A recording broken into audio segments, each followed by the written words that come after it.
अस्सलाम वालेकुम जी। Welcome back to my channel जी। तो आज आपके साथ शकरकंदी बनाने का इजी सा तरीका शेयर करूंगी।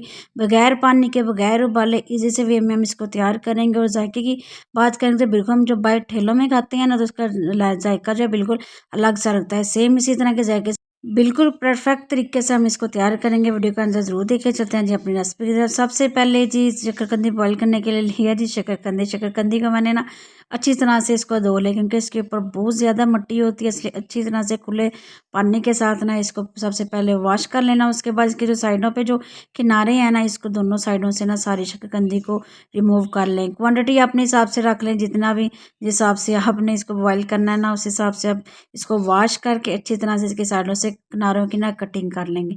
इसके बाद जी शकरकंदी भी वॉश होगी, किनारे भी कट हो गए। इसके बाद जी एक खुला बर्तन लेंगे, चाहे कढ़ाई ले लें चाहे देगचा लें, वो आपके मर्जी। इसके बाद जो शकरकंदी हमने वॉश करके रखी थी ना, वो इसमें शामिल कर देंगे। बिल्कुल बिल्कुल थोड़ा सा इसमें पानी शामिल करेंगे, थोड़ा सा हाफ कप से भी बिल्कुल कम पानी शामिल करें। इसके बाद एक कोई सा भी रुमाल ले लेंगे, रुमाल ले लें, टॉवल ले लें, गीला करके ना इसको अच्छी तरह से शकरकंदी पे फैला देंगे, ताकि सारी शकरकंदी अच्छी तरह से कवर हो जाए। इसको कवर करके सिर्फ 5 मिनट के लिए इसको पकने के लिए छोड़ देंगे। इससे ज़्यादा टाइम नहीं लगा, 5 मिनट में ही हमारी पक के तैयार हो जाएगी।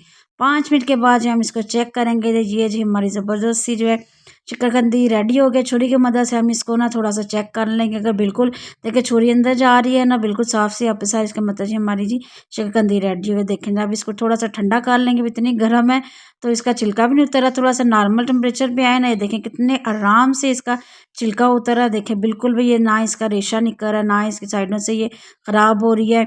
और आम हम जो अक्सर पानी में जब इसको बॉयल करते हैं ना, वो ऐसे पिल पिली सी पानी पानी वाली होती है, तो वो बड़ा ही खाने में ना अजीब लगती है। जो ठेलों में हम जब यही शकरकंदी हम खाते हैं ना, तो उसका अलग सा टेस्ट हमें बहुत अच्छा लगता है। तो हम कहते हैं जी यही अगर हमारे घर में हमारे से बन जाए तो क्या ही बात हो जाए। आज के बाद ये इजी सी रेसिपी आपके लिए बिल्कुल भी मुश्किल नहीं होगा। आप आराम से आप अपनी जो शकरकंदी घर पे भी सर्दियों में इंजॉय कर सकते हैं।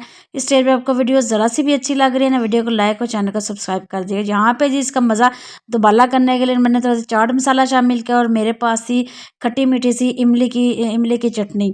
इसकी रेसिपी मेरे चैनल पे भी मौजूद है और मैंने बनाई हुई है, लिंक भी आपको एंड पे सेंड कर दूँगी। वो इसमें स्प्रिंकल किया और चटनी इसमें शामिल किया, तो इसका टेस्ट को ना चार चाँद लग गया। जैसे भी करें टेस्ट में फ्लेवर बना के खाएं, आपको मज़ा आएगा। रेसिपी ज़रूर ट्राई कीजिए। अगर अपना फीडबैक देना ना भूलिएगा आपको कि मज़ेदार सी सर्दियों की स्पेशल शकरकंदी की रेसिपी कैसी लगी। बनाए खाएं, एंजॉय करें। वीडियो को लाइक चैनल को सब्सक्राइब करना ना भूलिएगा। Thank you.